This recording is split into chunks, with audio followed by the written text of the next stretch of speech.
Yes guys, right, we are back to the channel, and we have a special guest today. We have met briefly, but we're going to reintroduce ourselves. This is Mr. Jack Hopkins. My man, how you doing? He's just moved to Dubai. He's been the king of Bangkok. Yeah. As of recent. Now I'm the new kid on the block. It's new kid on the block. I'm going to step down. Being shown the way by Joss. But we're literally just going to get a workout in this morning, probably get some food afterwards, and get to know Jack a little bit, what he's about, what his business does. He's got a very interesting life and lifestyle, as we'll show on the video as well. But we're going to run you through a little workout today, probably get a circuit. We are at the 5 gym called Move. It is fucking gorgeous. Check the surroundings. Incredible. Literally nothing better than working out in the sun on a morning. Get your tanning done and your pump on. First thing in the morning. Fantastic. How are you training these days, Josh? Like, I do like doing strength training a couple times a week, but realistically I train for longevity, to feel good. Obviously the aesthetics is a byproduct of it, but like more being functional at the moment, to be honest, bro. Like I said, I was going to sign up to a High Rocks. That's next April. I need to get my 5K down to like a 17-minute, which is fast. Yes, rapid. Need to shave like 5 minutes off my current 5K. Where are you going for that High Rocks? Where is that? It's in Sharjah. Oh shit, we might have to sign up. Do it, bro. We might have to do it, because I think it would be good for boxing as well. Amazing, bro. I did a video with a guy called Luke from Shredfast. Yeah, I saw that one. He's pretty good at boxing, but he's saying those kettlebell workouts are so good because they're explosive movements, but it's cardio based as well. Like all his mates who are boxers, just get so fit and so powerful doing that. You should do a session one day with him. You'd love it. Yeah. He was shredded. Yeah, mate. To be fair, so he was shredded. Get some more plates on here. They look light, but they're not. I don't think these ones fit. This is a regular problem for Jack. Yeah, this never fits. It's a common issue. Mate, how do you pick these fuckers up? There we go. It's like Thor's hammer. This is fucking meant. Yeah. Looks like a normal size hammer, it's not. That's what she says. Fucking hell. Right. These are powerlifting plates. Yeah. At a beach gym. It's They have crazy. no right to be in here. You do not want to drop that on your toe. I'll take your foot clean off.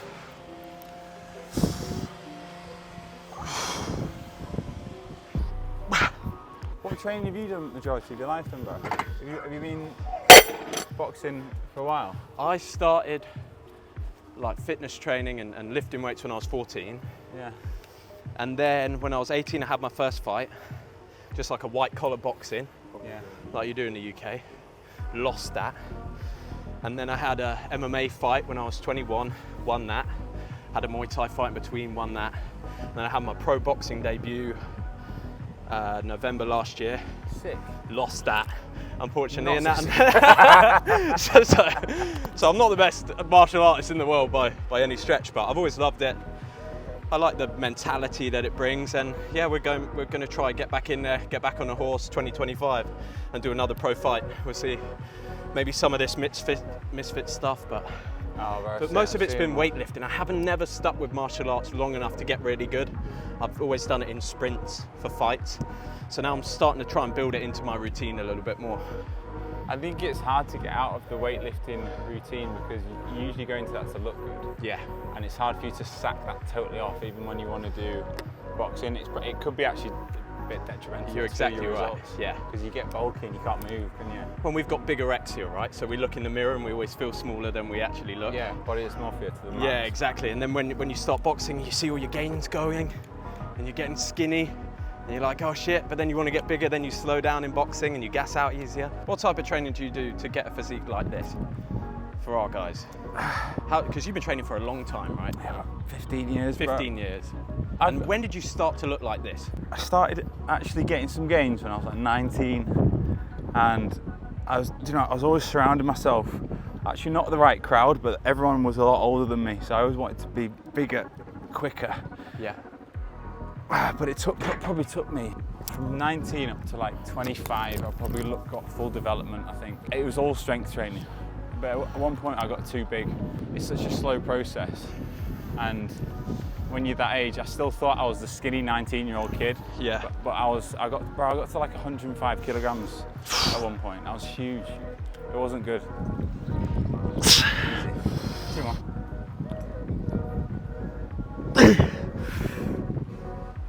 Yep.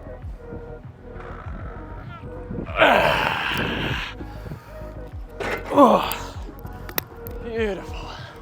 Beautiful. Oh, fantastic. I can lose my physique like that, bro. It's not like I've got good genetics or anything, you know. The only thing why anyone stays in shape is your daily disciplines. I train pretty much every day because it's like having breakfast. It's just part of my day. Even when I don't want to train, I'll just go. And that's one of the main reasons why people look at people who are in shape and like, how do you do that? It's just because they fucking do it every day. Consistently over time, you just build it into a habit. It's not magic. No. And I think that's what a lot of people get wrong. It's just doing it on the days that you don't want it. They're the most important ones. Yeah, six-pack's not just for Christmas. It's for life. You'll go for that six-pack lifestyle. Yeah, exactly. Every day. You can't just train to get it and then keep it. You have to train because you like training every day. And the six-pack's a byproduct that you just keep for life. Yeah. I think a lot of people fucking are just soft, mate. Yeah. When it comes to doing it as well. But it also comes down to education, because I remember when I went to uni, when I was like 22, 23, I had no idea what a macro was or calories. My weekend job was being a topless host. I was that guy in a nightclub with my top off. You were butlers in the bar. I was literally that. Me and Mike used to do it together at uni, yeah. It's ridiculous. That's not surprised. And we loved it. We were kings I of the bet you did. Kings of the dance floor. We just fucking love it. But you got a lot of chicks doing that as well. Yeah. Fucking awesome. Yeah. Wow. But I had no idea what any nutrition was. I remember I would have, because I was skint, I had no money. Yeah. I'd get this like £2 pizza, cover it in mayonnaise and just fucking eat the whole thing. Probably once a day. And I was like, why am I not getting abs? Why am I not getting abs? And obviously my metabolism was through the roof at that point, so I was kind of counterbalancing it. But like, as soon as I learned about macros and calories, which anyone watching, just do it. It's very easy. You can get a calorie calculator and work out what you need to eat. Just be in a deficit, you know. Yeah. People don't know how to do that. Yeah. So many people have office jobs and they're shoveling shit in their body. They don't know what's going in. Yeah. What's going in the old system. What do you eat? What's a typical day in the life of eating for Joss? Because I've changed my training recently, I've been eating a lot more.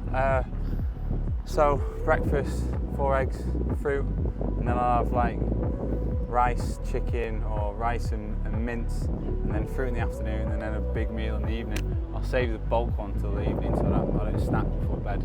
It's our same every day. We just eat the same. And we always have a pack of biscuits before bed. It's a nice big pack of chocolate biscuits before bed just to get you off to sleep. I train a lot of weights. At the moment we're on a schedule where we do 1 day boxing, training circuits in the garden, and then the next day we do training weights. We're on a full body program. So we run a full body program and then we do weights and circuits in the garden for the cardio and the boxing. And we just do 1 day, 1 day, 1 day, 1 day. Try and not rest. If we're getting really sore then we'll rest. But other than that, try and do it every day. If you think about it, we have a friend of ours, my best friend from back home is in the Royal Marines, and they train all day, every day, 7 days a week, no sleep. These guys are making it through. So to think that you can't just train 1 time per day, if that's overtraining, 1 hour per day, body's made to do more than that. Just got to adapt it. That's so fucking true. Yeah. It's how people are just soft. Yeah, you just got to not be soft. No snowflakes around here. What I like about what I've seen from you anyway, you create your environment in your villa, wherever you're staying, and you've got your team with you and you're all doing it together. Yes. And that's important. Easy. And again, up. One more. Squeeze. Yeah, it's tough. How do you find it, Joss? Obviously having a girlfriend for a while. How do you find that? Because you live together? Yeah, live together, bro. Do you know what it is? I think this is an important message actually. When any guy meets a girl, you'll go through a comfort stage where you're probably watching movies and spending a lot more time together and eating shit. And it's very important to be aware of that because it's gonna, as a guy, it's gonna get in your mind quite a lot. So you need to have balance with it as well, because if you get comfortable, you don't become the guy that she fell in love with and you're putting on some weight. So it's very important for you to set the bar and standards to stay fucking optimal. Do you know what I agree? So I've always been pretty balanced with that, with her, and I'm just consistent. That's good. But I have been in relationships where I have got sloppy and I've put a bit of weight on. Getting those slops. Yeah, bro. Slops 7 days a week. Turn a man soft. I totally agree. I can't live with my girl. Because do you reckon you get sloppy? Because I get way too sloppy, man. I'll just hang out in bed all day. Well, so I have to split it up, and living with the boys is way better. It's your brotherhood, isn't it? Yeah, it's your brotherhood, and there's so much aggression in the house as well, which isn't comfortable. It stinks it's of not testosterone. Nice. It's like you want to operate at a high level, then surround yourself with other guys that want to do the same. But it's the comfort thing, isn't Yeah. it? Yeah.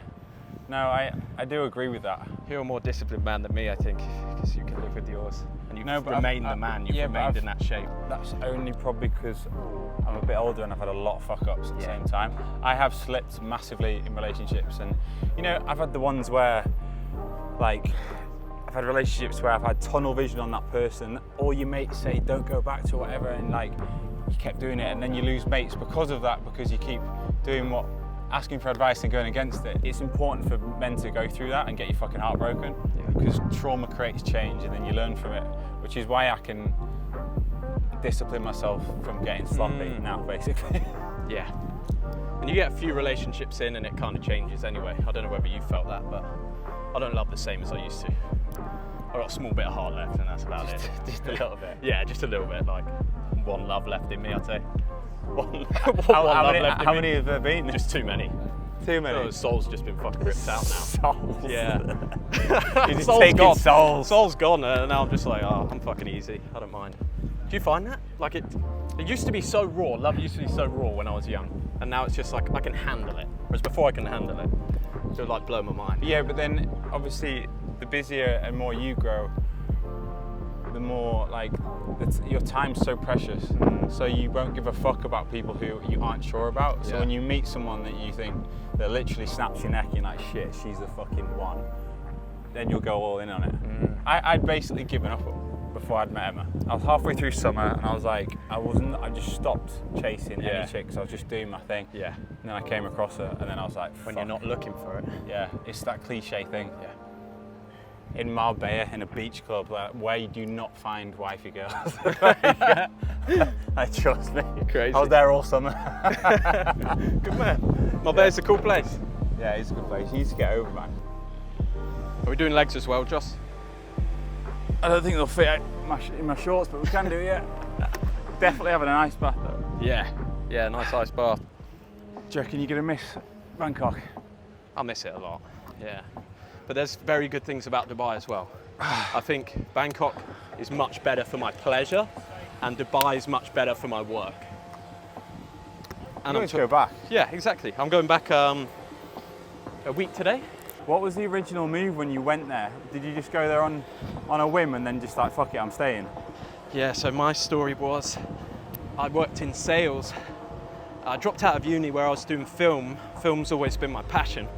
And I was doing sales in Bournemouth for 4 years, and I ended up the sales manager of selling telecom systems. And I had a girlfriend and an apartment in Bournemouth, and I just hated the life, man. I could just see myself doing that for the rest of my life. Yeah. And I was like, this wasn't what I was made for. It was just like a little seed of me was like, this isn't me. And I watched The Beach with Leonardo DiCaprio, where he goes to Thailand. And I was like, fuck it, I'm going there. So I saved up my money, broke up with my girlfriend, moved out the house, moved back in with my mum and dad. 3 months later, I got a flight to Bangkok to Koh Samui, started doing YouTube in Koh Samui, started posting on Instagram. And within 4 or 5 months of being there, I very nearly went broke. I'd maxed out my credit cards, and one of my YouTube videos popped off. And we created our first product with it, which was a triple your testosterone course. And I did my first 10K month. And then never looked back. And then we just fucking doubled down, tripled down, kept evolving our products, made a community, and that we haven't looked back since. All from just taking the risk. And now you help people do the same. And now we help people do the same, exactly. We actually help guys in 2 stages. Guys that want to do exactly what I did, move to Thailand, get their start, get 5 to 10K a month, doing sales. And then we also help guys that have already made their money, but they can't find people like them to hang out with. That's good. Yeah. Yeah. And they're the guys I hang out with in the new elite, are things called. Yeah. How many people have you helped so far? We've got over 1,000 in our 10K accelerator, and we've got 350 members in our New Elite, our high-level network. Yeah, That's big. We're doing a barbecue tonight, actually, with New Elite guys. All 1,000 At people? my house, yeah. All 350 in my house. No, I think we've got about 10 of us there. Yeah, that's You're more than welcome to come, Josh, if you're around. I think it's Free date steak night. and chicken.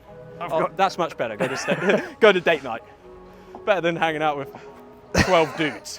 What's your best date spots in Dubai, Josh? There's a place called Lorraine. It's like an Italian spot. It's fucking lovely, bro. Looks out on that. The food is just classy. Food in there. It's good. One of my favourite spots actually is called Clap, despite the name. I don't think they thought the name through when they was like, I'm going to call a restaurant Clap. Yeah. That's a sick spot in DIC, bro. It's got a great balcony, and house music going on, vibey. But there's so many. That's the problem here. Especially when you first get here. You could go for somewhere, breakfast, lunch and dinner, and not change all year. For months. Yeah, for months, mate. And you can get sucked into that very easily. Yeah, luckily I don't. I basically don't leave the house. Yeah. Yeah. If you can do that, grow so fast here. Yeah. Because that's what people, you can spend it just as quick as you can, twice as quick as you fucking earn it here. No matter how much money you got, Dubai, you can spend it all. Yeah. Like that. Easy. Yeah, there's just levels to it. You can go so expensive here that money can just disappear. But then again, a lot of people think you can't move here because it's expensive. It's as expensive as you want it to be. It's no worse than London. No. No, and you're not paying taxes here. Yeah, exactly. Which is a huge, like it's probably slightly more expensive than London in my opinion, like food and stuff. Food in UK I think is quite reasonable. Yeah. But here you're not paying tax, so you get 40% of your money back, which is, I'll take it. What I found hard is when I first moved, converting dirhams to pounds in my head was just like, I was like, what the fuck is this? Like, Yeah. So anything I was spending was like Monopoly money. Yeah, it doesn't feel real. I didn't realise how much I was spending. Oh yeah, try doing Thai bahts. Oh, yeah. Thai bahts real Monopoly money. On my Mastermind I did Urla underneath the Burj. That is beautiful. Nice. That was probably the most expensive restaurant I've been to in my life. What kind of masterminds do you do, Josh? So when we're going to do another one, literally just organising it now, predominantly for fitness coaches. Yeah. But last one I did was high ticket, 10k buy-in, and it was for like 10 members. It was more selling the lifestyle. It was predominantly for the coaches, but I had like a big finance guy come in of how to invest your money afterwards as well. Cedar buys, we're going for amazing meals, big yacht party kind of thing as well. And it was amazing because it was intimate. But we have such a good system, as I was explaining before, that we can do great upsells on the back end. So I want to fill a room, do a lot more low ticket stuff, give a lot of knowledge out, and then if people want to go into coaching, I think that's a good way to do it. I love doing them, bro. They're good, aren't they? Because we work so much online, it's rare that you actually see a lot of the people that you work with in person. So when you do, it's just like, you get so much more done, you get better results, and it's such a good vibe. Like even all the boys you're going to have over for a barbecue tonight, I bet it's fucking sick, bro. Yeah. And they'll all absolutely buzz off you. And the good thing is for guys that come to your mastermind, if they want to do anything like what you've done, you've got all the tips and tricks for them to get ahead of the game. It's the fast track to them doing what you've done. I do this one, a private jet mastermind in Koh Samui, where we do a private jet from Bangkok to Samui and we shoot it all for their social media. You're actually on it? Yeah. We run this. We get a private jet. We get this huge mansion in Koh Samui, and we take a private jet from Bangkok to Koh Samui, and we take pictures of the lads for their social media. And we build them a personal brand in 5 days. We do a yacht with a load of girls on and all this stuff. Yeah. And we just shoot it all for content. Fucking awesome. We enjoy the fuck out of it. The next one you're doing is in the Alps, right? Yeah, we're doing a ski trip in end of Jan. So I saw you promote it, you mentioned it earlier, and I was like, how the fuck are you going to fucking put that together? Because skiing trips are like... It's done. It's done already. You've done it? Yeah, it's done, it's finished. Sold and fucking booked, it's done. You Did it in like 3 days. Give any clues away what it is? Yeah, it's just a fucking ski trip. All right, there you go. It's like we put on the ticket to our members like, this is not a learning thing. This is like 7 high-level guys are going to get together and have the time of their lives, and you'll make good connections skiing in the Alps. That's it. I'm not teaching you anything other than what I would teach you just talking. There's no sitting down lessons to it. Let's just have a great time. And I selected the guys that I wanted to come. Yeah. And we didn't know profit in the deal, just cost. Yeah. Yeah, just cost for the trip. It's not really one of our masterminds, it's just really a trip. Just the lads all Yeah, it's great. Skiing trips I are cannot wait. Oh bro, skiing's It's the been best. so good. Are you going? I'm literally there, like, I leave the day you get there. No. You get Same place? Val there? No, we're going more scenes, right? Same. It'd be like half a mile away. Yeah, we could ski there. Yeah, skiing trips are the fucking best, bro. What I love about them is like, everyone's just there in the same clobber. No one's trying to like particularly show off, but you just know the caliber of people is super high. And it's just beautiful. Yeah, it's beautiful. Fresh air, Being on a nice mountain, and cold. having it like a few Red Bulls. Oh yeah, and the rest.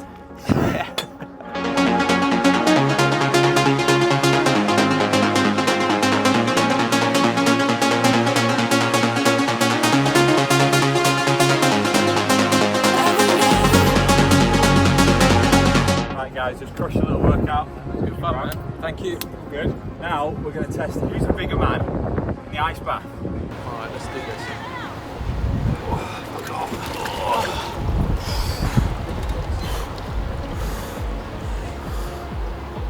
I feel my balls have just gone up to my lungs. It's coming out my mouth. Oh god. My balls are in my chin. Oh dear. It's all in mine. Do you watch any of that Wim Hof stuff or not? I love Wim Hof, he's cool. I won't go for I was cool. It's okay to pee in here, right? Oh god.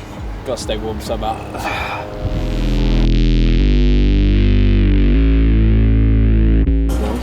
Fantastic. Look at those chips. Thank you very much. That's beautiful.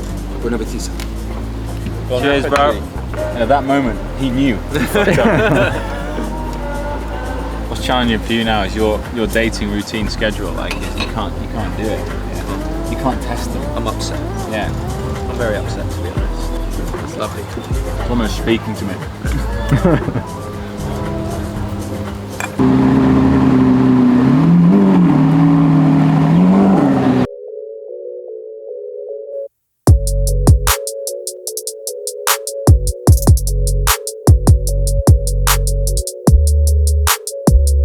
Mr. Jack Hopkins, everyone, what a guy.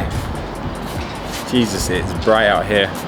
And what an ice bath. I haven't done one of those in a minute. Last time I did one was at the old gym that I went to. I used to have one on the balcony. In fact, I'm actually gonna get one. You can see down there. I'm gonna put an ice bath down there. And it like the sun sets over there, so I'm going to do them on an evening as well. There's so many benefits to doing them, by the way. If you haven't done ice baths, I know it's a massive trend at the moment, everyone's like buzzing off it, but they actually genuinely work. It is like having 5 espressos on a morning if you have the balls to actually get up and jump in one, and if you have the luxury to have one as well. What a perfect way to start Friday. Gym session in the sun, and followed by an ice bath and some good food. So I'm going to round this vlog off. Let me know in the comments below what else you want to see on this channel. This one was kind of just a morning vlog, kind of winged this one to be honest, but it's always good to know what you guys want to see from me. And if you've got any questions, hit them up below, like, subscribe, and I'll see you on the next one. Over and out.